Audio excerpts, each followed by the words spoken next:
So before we put the presentation, we just wanted kind of for everyone to see each other as a community. We're called ANACAONA community because we believe it takes a village, and it's not about just making soap or working in schools or figuring out how to reduce diarrheal diseases, but we need everyone's support and everyone's work. So thank you all for joining us today. We're very excited to be with you all and to celebrate ANACAONA'S 8th. We're coming up into celebrating our 8th anniversary, which is pretty extraordinary. Wiley saw us when we started way back when, and where we were teeny tiny. So we wanted to come together today to celebrate our milestones and also to talk a little bit about all the journey actually of the soap from soap makers in the US who have been extraordinarily generous these past years and donating their soap, and how this soap ends up in Haiti. You can see our staff here today. They're very excited. We'll hear from them later. And into schools and communities where soap is dearly needed. So I will pass it on to Phoebe, who's our wonderful social media and communications manager at ANACAONA. And then she'll present herself, and then we have wonderful guest speakers today who will then quickly present themselves before we start. So yes, go ahead, Phoebe. Great. All right, everyone, welcome to the Journey of Soap to Haiti, featured by the ANACAONA community. This is our kind of list of guest speakers, and then we have our team here just to talk more about what they do and hopefully give you a tour of their workshop. So this is just our team video, hopefully just to let you know more about what the organization is. Just before you start, Phoebe, this video goes back to 2017 when ANACAONA was a year old. So I think it was featured on MSNBC, and it was, just to explain what we were doing, but it's a few years old now, but it's a great way to understand what we do. So go ahead, Phoebe.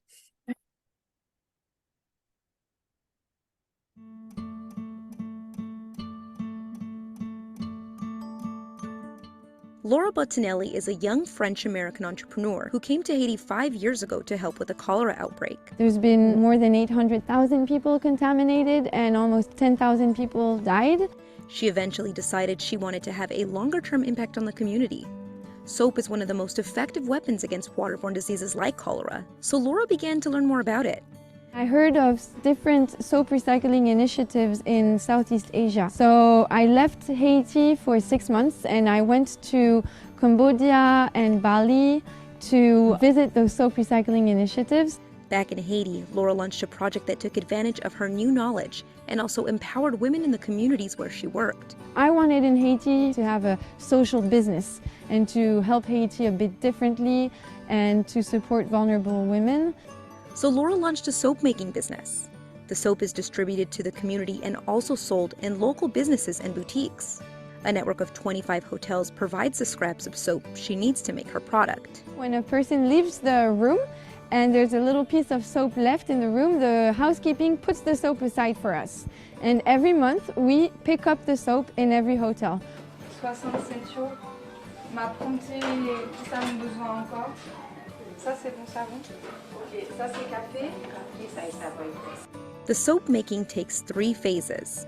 First one is the sanitation phase, where the soap is carefully cleaned. We scrape out the first layer and then we put it in chlorine and then we grape it. Second phase is the production phase, where we heat up the soap. We add the ingredients we want in the soap and then we press the soap. Then we store it for a certain amount of time for the soap to dry. And then the third phase is the packaging. En fait, pour samedi, nous avons besoin 10 petits et 10 gros d'un chaque. In order to bring maximum benefit to the community, Laura has specific criteria for her employees. All her employees are women, they must have children or take care of someone, and they cannot have a husband or another household income. Maguana, who does the packaging, used to sell clothes on the streets. She has 5 kids, no husband. She lost her house after Hurricane Matthew last October. With now ANACAONA community and a monthly salary, all her kids are in school, and Maguana is even starting to build her house. Daniela, Vini, s'il vous plaît. And Judith, she's 56 years old. She can barely read or write. She had been working for a company for 15 years, never had a contract in her life. All of our employees have contracts and we give them health insurance. Laura is constantly building and expanding her company. We're a business first, and that's important to remember it. I don't have a salary, but I have 9 employees now. And one of my biggest joy is every month to give my 9 employees their paycheck. And the women, they roll up the salary in their shoes because they go back by public transport, and I find this amazing to be able to help these women on a daily basis to have more security on their jobs and for their family, but also train them on a new job. Now they're soap recyclers.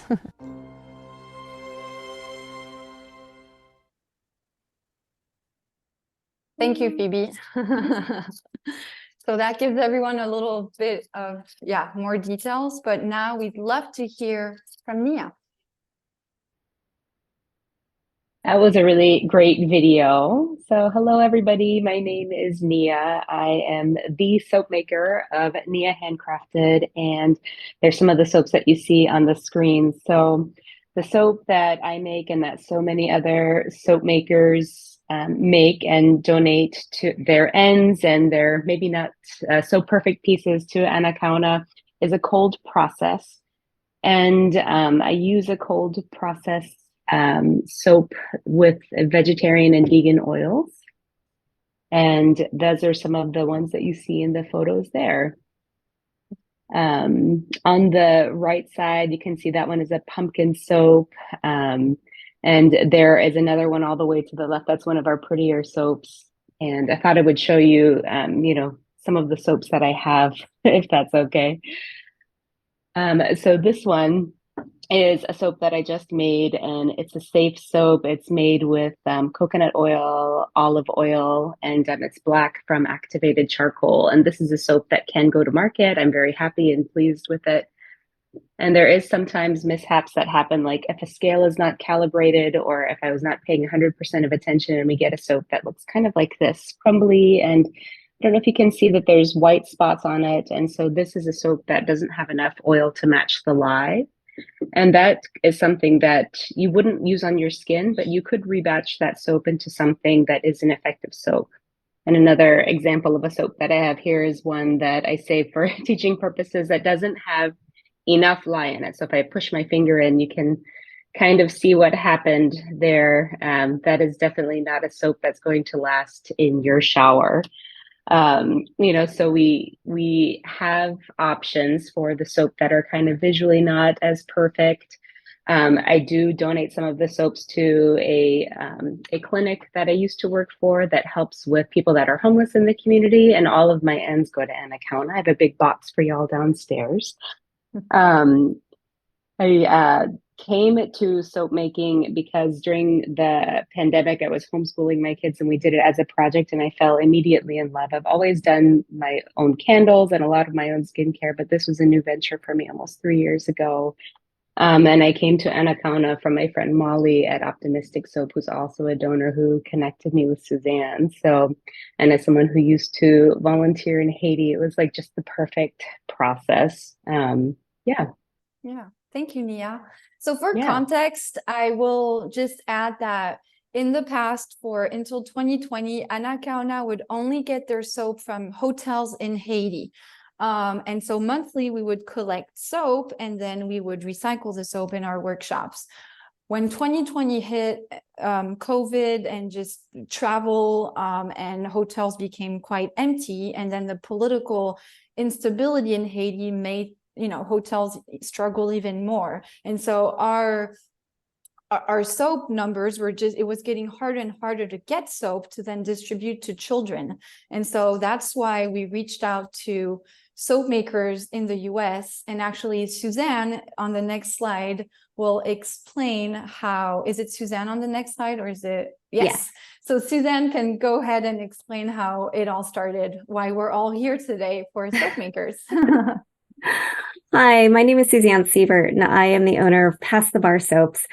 In 2020, during the pandemic, I realized after following ANACAONA that hotel soaps must be dwindling just because the tourism industry was at a standstill.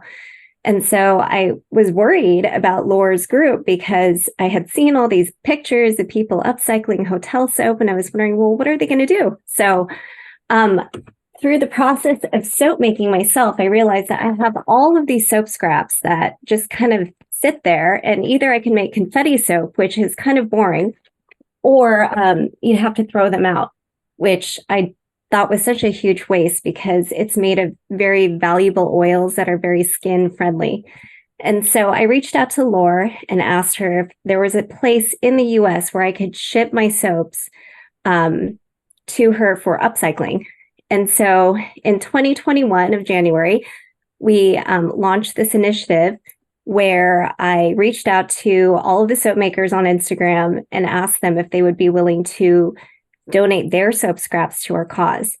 And I was just completely floored by the response that I got, because people from the UK, Dubai, all over the US started pouring in saying, yes, of course, where do I send the soaps? And then that's where Dr. Smith comes into play.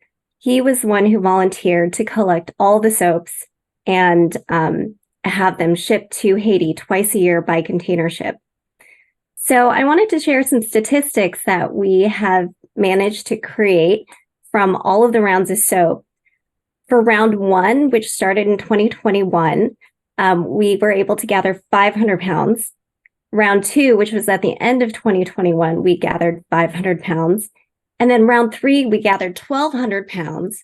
And just this last initiative, we gathered 1,500 pounds. So it's a total of 3,700 pounds of soap. And this will yield over 15,000 bars. So I'm really, really proud of our soap making community for being able to come together and help support the people of Haiti. And these 15,000 bars will actually service over 5,000 school kids in Haiti. So, thank you, Suzanne. yeah. Before I end, I really just wanted to give a quick shout out to every single soap maker who registered to be on this call today. And you don't have to put your camera on or anything, but if you want to just leave like a little reaction, a little emoji reaction to let me know that you're here, I would love to see that. There's Wendy Grant from Wenvia Naturals, Jamie Moomin from Shazine Soapery, Molly Lee from Optimistic Soap. Molly's been just amazing at getting the word out and bringing more soap makers to our cause. There's Dream Allen from Dream Sharon Soap and Candle Company, Tashika Edmond from Candor Soap Company, Tahira Christie from Amor Propra, Patria Hogan from Kings and Queens Products, Ree from Dragonfly Daydream. I know, Ree, you're on this call. Sharona Sterling from Nurture Me Well, Jen from Mason Handmade. She's new to our soap making community, so we're so grateful to have you here. There's Christy, who's the owner of Feel Good Market and Mama's Handmade Sudsy Soap. And then finally, my friend Carolyn Booker from Nature Inspired Works. So thank you to the soap makers who are here, along with 50 other soap makers who've also donated to our cause. We couldn't have done this without you. Thanks, Suzanne. And then, so where also the magic happens is with Dr. Riley Smith. So Riley, if you want to take it away. Okay, very good. Well, good to be seen and see everybody. Thank you so much for all your efforts to help with ANACAONA. I need to tell you who I am. I'm a family physician, sort of a semi-retired doctor, but it's been my privilege to travel to Haiti probably 8 or 10 times, mostly with medical missions work where we have other doctors and nurses and such forth who set up clinics in small places and take care of people. And a number of years back, one of the things that occurred to me, well, I first got involved with the earthquake in 2010 that killed a whole pile of people in the Port-au-Prince area. And I went there with a team to serve in the tent cities that got set up right after the earthquake. And one of the things I noticed was that the sanitation was just not good, and not surprising that shortly thereafter a great cholera epidemic took place that I believe it said that it killed about 10,000 people. And integral to controlling things like that is soap. Okay, in college I was a chemistry major, and what they told us was that soap was a magical substance that bridges between water and oil, or water and hydrocarbons. Okay, so that normally water and oil don't mix, but soap makes things mix and is able to get rid of all these pathogens that can get onto our skin and such forth. And that's why we use it to wash our dishes and wash our bodies and such forth. So soap was something that was really needed a lot of in Haiti. And then I heard about ANACAONA, and on one of my trips, I got to visit the workshop, and I was just really enchanted with the mission there. I think it kind of bridges two big problems in Haiti. Well, first, of course, obviously the sanitation problems with soap and such forth that needed to be addressed, but also the need for people in Haiti to have a steady income and jobs and a worthwhile occupation. And so I got to tour the workshop and meet some of the people there, and just kind of fell in love with the project. And then I was in a position where I could help out. I don't make soap, okay, but help with the logistics. Logistics means just moving things from one place to another. I live in Georgia, so we are a little bit closer to Haiti than some folks, especially you folks out on the West Coast. But with other projects, I became familiar with some of the ways to ship things to Haiti, and one of which was containers, big containers that missionary agencies would send over there. And more recently, with a shipping company that has an office in Orlando, Florida. So that's been my job here. Last 2 or 3 shipments is to take soap that people send me to my home, and I keep them in the garage in Dalton, Georgia here, and then periodically I load up in my pickup truck and take it down to Orlando, Florida, and take a little vacation and such forth while I'm down there. It seems that there's a law in Georgia that all adult males must have a pickup truck. Okay, so I got to have something to do with my pickup truck, so that's what I do. And you can see pictures there of the barrels that we ship soap in, the white ones and the black ones. The black ones there are the most recent shipment. We shipped 5 barrels down, and that was the like 1,500 or 1,600 pounds worth of soap that we shipped down there. The barrels used to be a pickle barrel, okay, pickles from India, okay, but so we're recycling barrels as well.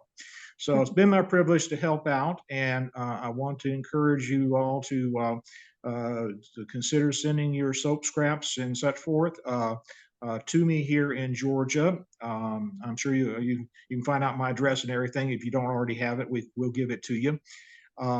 There's different ways to send it, UPS, postal, such forth. A lot of folks use the flat rate large boxes that the post office will give you to ship in. So that's a convenient way to ship. People have asked me about what you need to do to prepare your donated soap. Basically, not much of anything. Okay. When it gets to me, it's always very fragrant, and I just love opening a box of nice soap and everything. And if you have little bitty scraps, it's nice to put them like in a plastic bag to keep them from getting kind of mixed up with all the other stuff.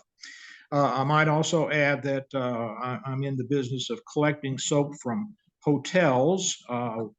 Dalton, Georgia is along a major interstate, and we have several hotels in our area, and a couple of them have are donors for our project. So the little white bars of soap that you see, that's hotel soap. But I might add that hotel soap is good, okay, but it's not nearly as fragrant and nice and attractive as your homemade, your artisanal soap. Okay, so we really need that artisanal soap. Thank you, Wiley. We thank you very much, and please keep sending stuff. Okay. Thanks, Wiley. And I have an exciting update for all soap makers and just everyone curious and interested about this journey, that the barrels, the 5 barrels that you see there, have officially arrived at in Haiti, and there are being, yes, my goodness.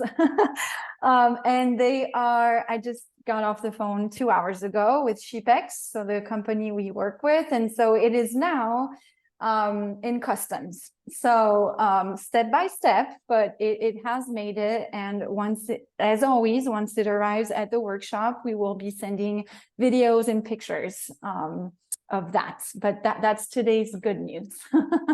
So, and thank you so much, Wiley, and Nia and Suzanne for being, a magical supporters and to really how we get that soap to our workshop. And like Wiley said, provide jobs, because it's one thing to provide soap for children and communities and help them against diarrheal diseases, but providing work in Haiti, especially in a time like right now where the situation is catastrophic and people need money for just about everything, like we all do need money. So providing jobs for women or people head of their households is really important to us. And to transition, Phoebe, is the next slide about the team, actually? I think it is. Yes, meet the team. Okay, they are all right here. So I'm gonna just speak Creole for a bit. And so each of them are just gonna present themselves in Creole, share their name and how long they've worked for ANACAONA. So I will just be doing the translation. They're super excited to be here with you all today. And so we have part of the team in the south of the country and another part of the team in our offices. So, tout le monde, est-ce que nous tendons? Vladimir, Asmid, nous là? Oui, nous toutes là, nous tendons. Ok, super. Alors, Kounia, donc, m'a demandé nous pour dire bien fort, parler bien fort, dire non pas nous, qui ça nous fait chez ANACAONA et depuis combien de temps au travail, et m'a fait traduction. Asmid, vous voulez commencer? Oui. En allez. Bonsoir tout le monde. Non pas M. Asmid Pierre, moi c'est agent recyclage dans ANACAONA. Moi j'ai 5 ans depuis ma travail dans ANACAONA. So this is this is Asmid. She wishes you all a good day or good afternoon, good evening. She is a soap recycler and she joined ANACAONA 5 years ago. Ok, ensuite. Vladimir. Ok, salut tout le monde. Moi, c'est Kadek Vladimir. C'est moi qui connecte toutes les données sur le terrain, qui est ambassadeur au prend, les travail sur le terrain. C'est moi qui collecte les données ça, pour mettre dans le drive ANACAONA. Moi, j'ai 4 ans de ma travail dans ANACAONA. Merci. Merci, Vladimir. So this is Vladimir. He's been working with us for 4 years. He started as I'm adding this, he didn't say it, but he started as a community mobilizer, and he now is in charge of our M&E work, monitoring and evaluation. So he's the one who collects all the data from the field to just calculate our impacts. And so, yeah, that's Vladimir, our M&E manager. Maaka? Bonsoir tout le monde. Moi c'est François Maaka. Moi c'est agent de recyclage de ANACAONA. Moi j'ai 5 ans depuis ma travail avec. Merci. So this is Maka. She's also a soap recycler, and she started working at ANACAONA 5 years ago. Marie-Charlie? Bonsoir tout le monde, c'est Marie-Charlie Semé, moi c'est mobilisatrice ANACAONA, je travaille depuis 4 ans. Merci. Merci. So this is Marie-Charlie in the back. She is a mobility community mobilizer and school mobilizer. So every day she spends mornings in the schools and afternoons in the community to bring awareness and education pieces on water hygiene and sanitation. And she started working with us 4 years ago. Raymond? Bonsoir tout le monde. Non, pas moi, c'est Alex Raymond. Moi, c'est agent recyclage dans ANACAONA. Moi, j'ai 4 ans dans ANACAONA. Merci beaucoup. So this is Raymond. She's also a soap recycler, and she has been working with us for 4 years. As you can see, ANACAONA is 8 years old, but we did a big move in our team. We went to a new office about 4 years ago. And so a lot of our previous soap makers that you saw in the first video, unfortunately, not everyone could join the team. So we kind of had a new team join us about 4 years ago. So that's why everybody kind of started at the same time. Falanda? Bonsoir tout le monde. Moi, c'est Falanda Bazeli. Moi, j'ai 2 ans de ma travail dans ANACAONA. Moi, c'est mobilisatrice ANACAONA. Thank you. Et donc ça c'est Falanda. Oh, sorry, English. So this is Falanda. She's been working with us for 2 years. She actually started as a soap maker, but realized what she really wanted to do was community mobilizing. So now for the UNICEF project in Port-au-Prince, she works with Marie-Charlie in 10 schools and 3 communities daily in very dangerous neighborhoods in Port-au-Prince. Supporting schools and teachers and neighborhoods with information and soap and just messages about how to stay healthy. Zamor, nou pa toué ou est-ce ka leve ou?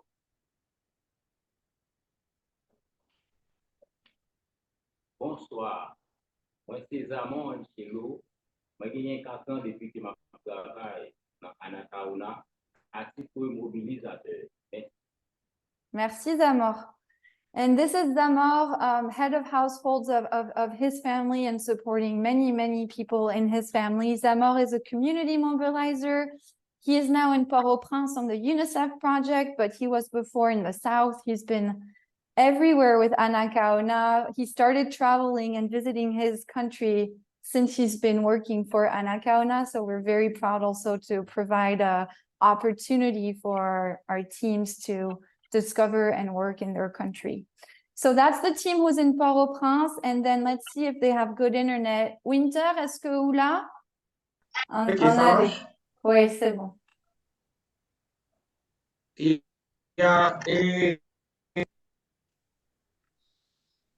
Moi, c'est Winter Luc.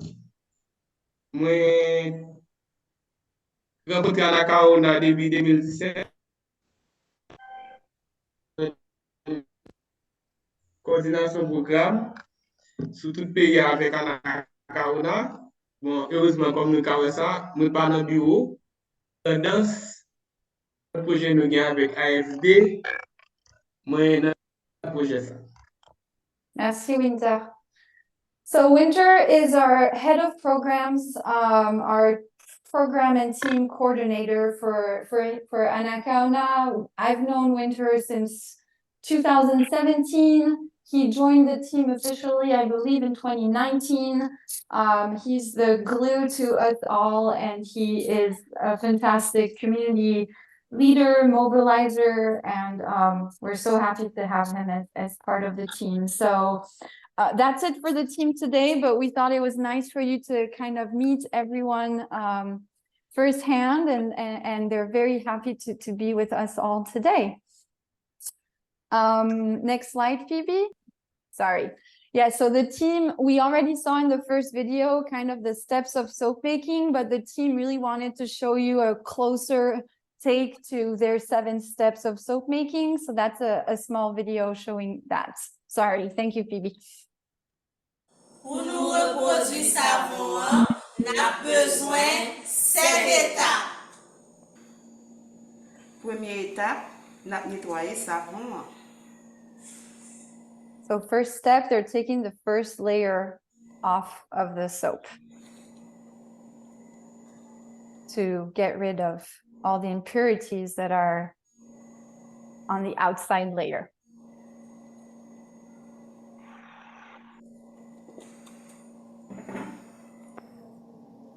Deuxième étape, n'a chloré savon. So in the second step, we use a specific chlorinated solution and we just bathe the soap for less than a minute. Troisième étape, nous mettons savon séché. Third step is to dry the soap. It could take up to 2 days depending on humidity, and we cover it for flies, etc. But to dry the soap. The fourth step is to grate the soap. So as you can see, it's all manual. We don't have fancy machines grating everything in a few seconds. Cinquième étape, n'a pesé savon. Then the soap is carefully weighed so that every soap in the end weighs the same. Sixième étape, nous avons chauffé savon. So then the soap is heated until it becomes like a nice little paste.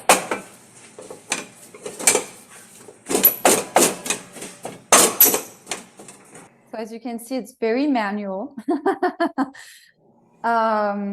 So once it's all hot, Nous mettons dans la machine.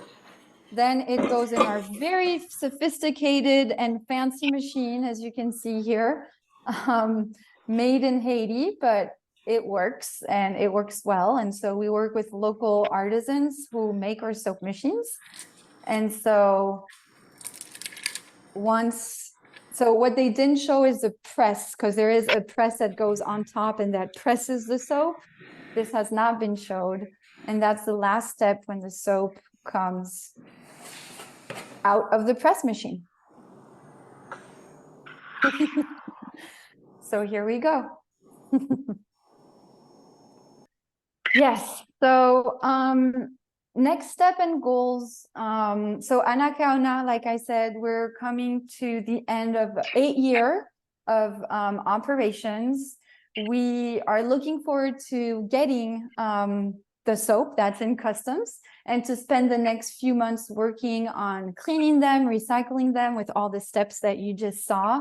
We do work in Port-au-Prince right now with 10 schools, again, with some of the most difficult, challenging, violent, dangerous, just all the words you can think of that are linked to vulnerable.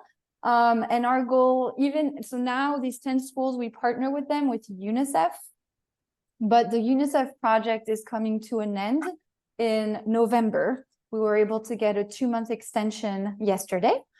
And so rather the extension or not, I mean, we will continue to support these schools, even if the soap, some soap is made in December or January. It is, our goal to continue supporting these schools and communities, and working very hard to get more projects in Port-au-Prince and around the country. So I've talked a lot. I would like now to maybe open it to questions if there's any questions. Oh yeah, perfect. And that's from the beautiful region called Furcy in the north of Haiti, north of Port-au-Prince, where there's beautiful trees, that's pine trees, and it's a wonderful walk. But maybe Phoebe, you can take the screen off so we can all see each other. Thank you. And I would love to answer questions or questions for Suzanne, Wiley, or Nia, of course.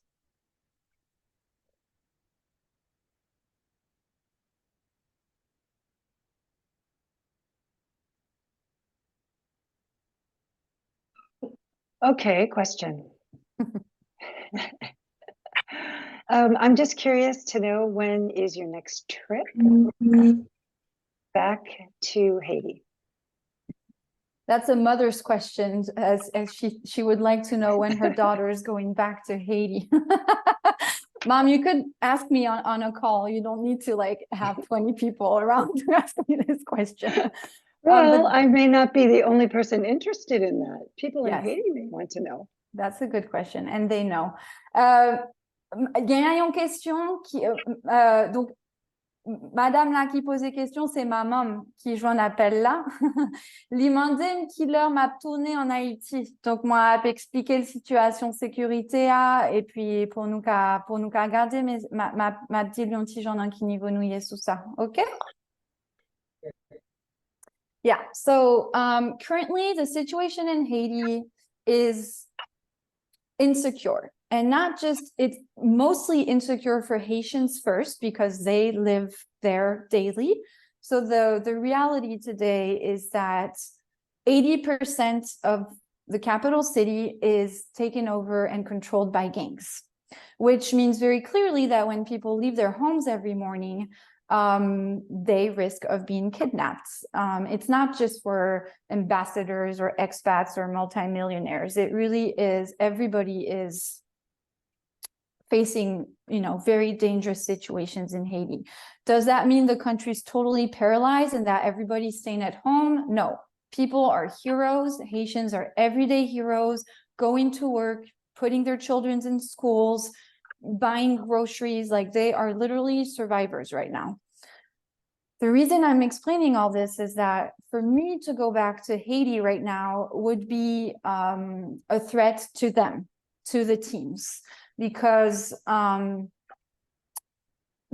kidnapping. There's hundreds of kidnappings per week. In the US or in the world, we only hear about, when an American or a foreigner is kidnapped. But the reality is that kidnappings happen every day. And so last time I went to Haiti was June 2022. And I could just sense the tension, the team driving me around because I no longer have a car or a place to stay. And so I just realized how dangerous it was for the teams. So for now, I do not have a specific time to go back. Of course, I would love to go and work with the team other than on the phone. But for the time remaining, we're really looking for all the other ways. I talk to the team, I don't know, 10 to 15 times a day. So we're very much in touch. I start the teams every morning at 8:30, 9 p.m. their time, and then we close the day together. But for now, I don't recommend anyone traveling to Haiti, not, of course, for their own security, but mostly for the security of Haitians at this point. So that's a long answer to tell you that I don't have any plans to go for the foreseeable future. Which doesn't mean that we're not doing well, because actually, since I left Haiti in 2019, we've never done any better. We're thriving. So yeah. Thank you for your question. Is there another question? Laura, we had questions in our form that we sent out from some soap makers. If any of the speakers want to touch upon this, but the question was, what motivates you to continue to do what you do in supporting this organization? Yeah, so Suzanne, Wiley, Nia, if you want to respond to that. Sure, I'll go first. First and foremost, I think seeing kind of behind the scenes over the past 2 years, it's just impressed me so much. The reason why I stay is because of Laura. She is far too humble to ever brag about her achievements, but I support her wholeheartedly. Thank you, Suzanne. Yeah, it's not as glamorous as today. The daily is way stickier and messier, but that's how we make it work. Nia? Yeah, I have some reasons that are selfless and some that are not so selfless. One is that I do not enjoy the rebatching process of soap. And as my business has grown, I ended up with like barrels of soap that I couldn't use and, couldn't donate. Of course, I have my own personal connection to Haiti and the Haitian people and communities. And I love the idea that the soap is being recycled. I love the idea that so many soap makers are really enthusiastic about the project and sending this valuable, lovely artisan soap in, and it is made with love and then produced with love and given to communities in need. Like, I cannot think of a better way to use the soap and to push it forward. So, and if any soap maker is out there that might be wondering, you can use things like Shippo or Pirate Ship. I have Wiley kind of on my speed dial of, and it's a little bit of a way to get a discounted rate on your shipping. Thank you, Nia. Wiley, did you want to add anything? Well, kind of like you, I have a desire to go back to Haiti. Once you've been there once or twice, you kind of fall in love with the place, okay? Mainly with the people, okay? How wonderful they are, how they are survivors, how they are workers, how they care for each other. And I guess part of my motivation is a little bit religious. It's sort of a pan religious concept that you do unto others as you would have them do unto you. And I just think of what it would be like if I were living in Haiti and somebody could help me with one of these really basic needs that we have. That this is just kind of what we should be doing. Okay, so that's part of my motivation, and I hope I will be able to return to Haiti very soon, and that the instability will go away, and the people in Haiti will have some peace. So when we have a chance to do something like this, we should. Thanks, Wiley. Right. Were there next questions, Pipi? Yeah, next question was to our ANACAONA team. Why is it important to get soap? Great. Donc, tout le monde gagne une question que moun yo ta reme pose nous. Yo ta reme connaît pour qui ça li vraiment important pour nous pour joindre savon yo. Pour qui ça nous besoin savon en Haïti? On pas connaît qui moun qui voulait répondre. Pas moi. Ok. Donc, on va traduire pour nous. Qui ça? On va traduire pour nous. Oui, m'a traduit. Okay. Donc, il est important pour nous continuer de savon en Haïti parce que toujours il y a besoin. Toujours il y a besoin, surtout dans l'école. Donc, c'est pas toutes les fois qu'il y a moyen pour capable de faire savon. Et savon, tout le monde utilise chaque jour. Tout le monde utilise chaque jour. Il y a aussi une récréation avant de manger un bagage. Et du coup, sur le terrain, tout, nous comptons faire des donations qui partent au God, mais les communautés nous observent, c'est une communauté qui est empoisonnée, qui est environnée avec patra, qui a pile de bagages. Donc, on a toujours besoin de savon pour être capable de laver l'air. Donc, c'est ça que fait, nous avons toujours besoin de savon. Merci, Vladimir. So Vladimir said that it's very important for us to continue gathering soap, and first and foremost is for the schools we work in. Schools are in a very vulnerable spot. There's very little money for schools to run, let alone, buy soap. So getting soap for the children is very important. I will just add, Vladimir didn't say that, but with inflation, just to give you an idea, a gallon, just some gas, a gallon is $20 a gallon right now in Haiti, just to get, things running. So everything is just became very expensive. And then Vladimir says, it's also important because we give soap to our community beneficiaries. So we give less to the communities. Most of the soap goes to schools, he explains, but communities really live in, very challenging sanitation conditions. And so having a little bar of soap can go a long way for thousands of families.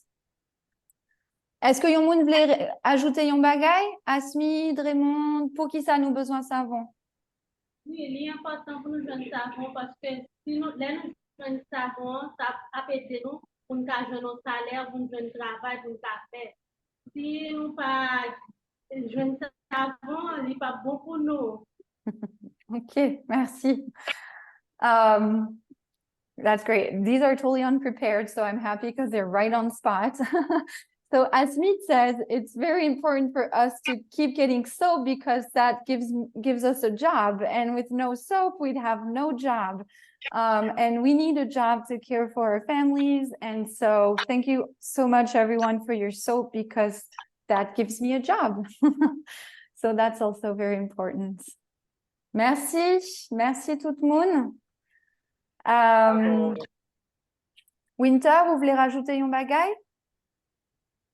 Bon, là, moi, c'est ça me dit, c'est une précision, mais qui a déjà tout ici, parce que ça va, pour dire vrai, pour nous, comme information en Haïti, nous avons une dégradation de l'environnement, nous avons un problème de sécurité et stabilité, nous n'avons pas de job.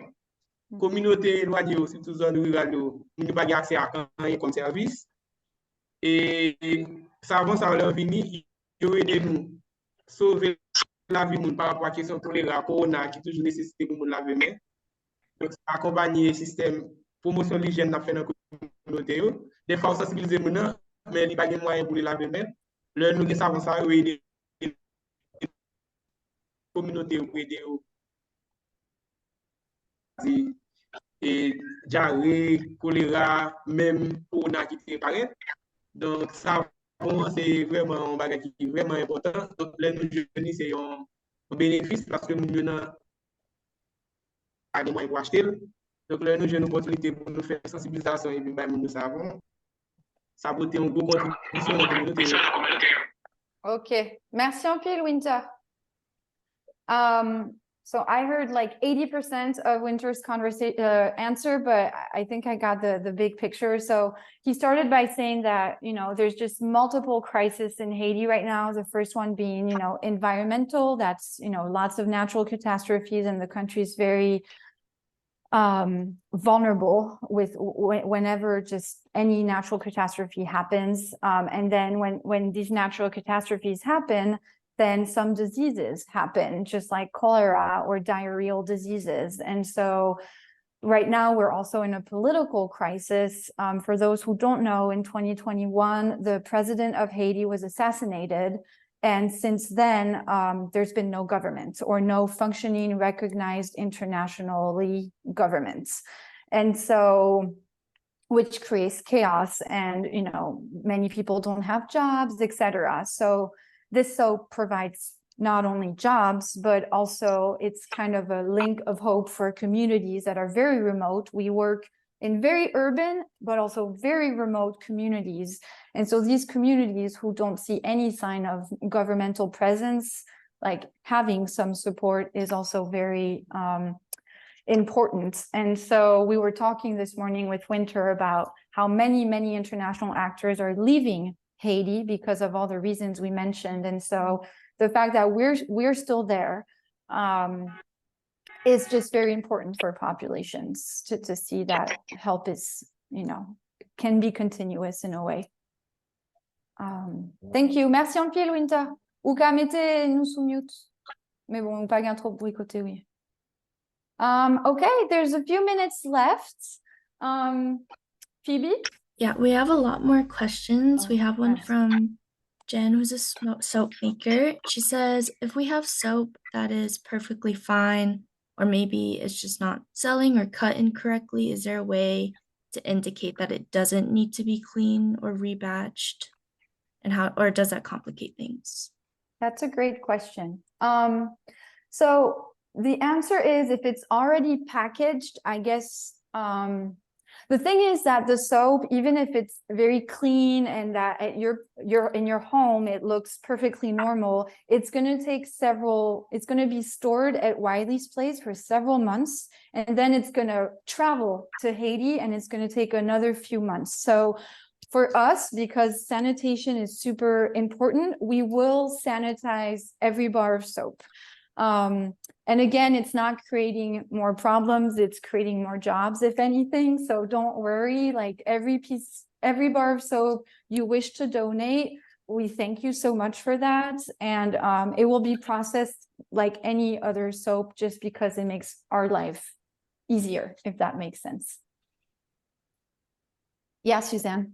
And I was just going to say that the instructions I've been giving the soap makers is to put just the tiny little soap scraps in bags, just to kind of separate them from the bigger bars. That way they don't get contaminated. Yeah. And one thing I would add, if the soap can be as dry as possible, because it's getting much better now, but in the past we were getting kind of gooey, you know, kind of wet, moist soap, and after months, it's not the best. But that's a great question, Jen. Thank you for that. Hi, Carrie. Nice to see you. Hi, good to see you too. We have another question from Holly. She says she'd like to know what the motivation of the different women have created their business. I don't understand the question. Yeah, no, the different women who are not talking about ANACAONA, but who have created their business and who are making soap in the USA. Sorry, maybe I didn't type it very well. No, that's fine. Yeah, I don't know. Molly, I don't want to put you on the spot, but do you want to tell us about your company? Are you on mute? Okay. Hi. Thank you. Yeah, I do optimistic soap. And you know what? Part of my soap making biz is I like giving back. And when I found out about what you guys do, it was a perfect fit.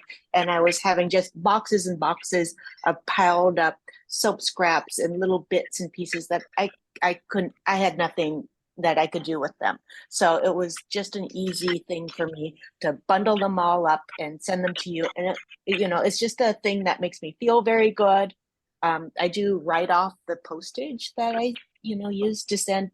Sometimes I send like really big boxes, so it adds up. But it just makes me feel very good to give back. I'd just like to know why did you start making soap? Oh, why did I start making soap? What was your motivation? I came across a YouTube video of Martha Stewart making goat's milk soap, and then I went down that rabbit hole of YouTube, and then I checked out every book from the library that I could find, and it's just a beautiful, fun, and magical process where you blend these unlikely ingredients together, and you come out with something that smells good, that feels great, that's functional, and it's always felt magical to me. So that's why I make soap. Thank you, Molly. I see Jamila's on the call. Maybe you cannot come on video, but if you can, we'd love to hear about why you make soap. Maybe she's... Oh, great. Hi, everyone. So Hi. great to join you all. Hi.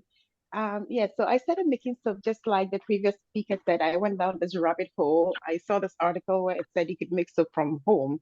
And I thought that is totally impossible, but I was like, I'm very curious person. So I decided to try it. And 8 years later, here I am making soap. But the thing that actually encouraged me to make it was when I made the first batch of soap, my auntie tried it and she has very, very bad dry hands. So she's like, oh my God, what is this? This is the first time that I don't have to keep on scratching my hands. And she's a nurse, so she kept on washing her hands. And then she realized it was an oatmeal soap, so that kind of made me go like, oh, there must be something to this handmade soap thing after all, so let me just, so I did more research. I played around with ingredients and everything. And then here we are. Suzanne actually introduced me to ANACAONA sometime last year, but I missed the cutoff point for mailing out soap. So as we speak, I have about, I don't want to say this because it's kind of embarrassing, but again, I know it's going to a good cause. I have about 3 boxes of 25 pounds of soap sitting in a corner in my garage that I'm waiting to mail out to Dr. Wiley. So. And Jamie is also my shea butter soap shea butter supplier. So her family in Ghana processes the soap by hand. Yeah. Wow. Yes. So my family makes raw shea butter, so I bring that in and I sell that off. And then, Susanna has been very, very great and very instrumental in getting me to join the community, even though I haven't actually mailed out soap yet. So hopefully this year I'll be able to send about 3 boxes in the next couple of weeks. Thank you so much. Donc, Jamila, c'est un nouveau Pleasure. moun qui fait savon. Il est beaucoup voyer savon pour nous, mais il gagne en pile dans le garage pali. Et il dit la voyer yo pour nous. Voilà, donc il est vraiment content que la PD nous bientôt sous ça. Okay, I think we have time for one more question, if there is one more question. Yeah, we have one from Paul. He has 2 questions, but one of them is pretty short. Laura, if you want to touch upon it, how many Haitians are supported, either soap makers or their loved ones, like schools and communities, by our organization? And then last question is just, apart from donating soap, what can we do to support the ANACAONA community? Yeah, thanks, Paul. So we have numbers that go way back because, you know, we've been around for 8 years now, but this year, our mid-year impact,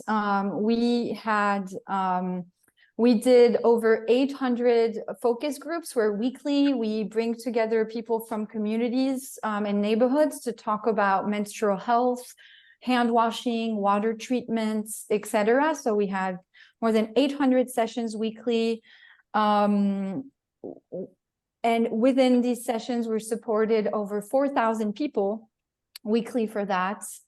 Paul might have to jump in another call, so if he does, no worries, I can tell him later, but I can continue telling you all. Over 1,500 hours have been spent in the community supporting neighborhoods and vulnerable families. We have trained and we accompany over 160 teachers throughout 20 schools in the country. So training them on hand washing, menstrual health, water treatment lessons that they then teach the children. So we weekly accompany teachers with these lessons. This year only, we have produced over 4,982 bars of soap. So since January, that have been distributed to schools. And the school children this year that we're supported, it's 5,779 children. So that's just since January. And so, yeah, we've been doing this for many years now. And yes, we should go back to counting everything since, but Suzanne, you did it at the start of the call. So thank you for playing your magic. I see the time. I just want to be respectful of everyone's, you know, schedules and calendars all over the world, whether it's France, Haiti, East Coast, West Coast, South. So I want to really thank Nia, Suzanne, and Wiley, who had to leave us a bit early, for being here today with us and for your support today, but also all the other days of the year. Thank you so much. We wouldn't be able to do this without you. Thanking all the soap makers who joined us today. A big thank you to you all for your continuous support. And thank you for everyone else who came on today to learn more about our work. Thank you to the teams in Haiti who joined us despite everything. And thank you to Phoebe for creating this beautiful presentation and for being so wonderful and thoughtful throughout the whole process. So thank you so much, everyone. We look forward to being in touch. You can always reach out to us through Instagram. Your support means the world to us. So thank you so much. Thank you. Thank you. Thank you, everyone.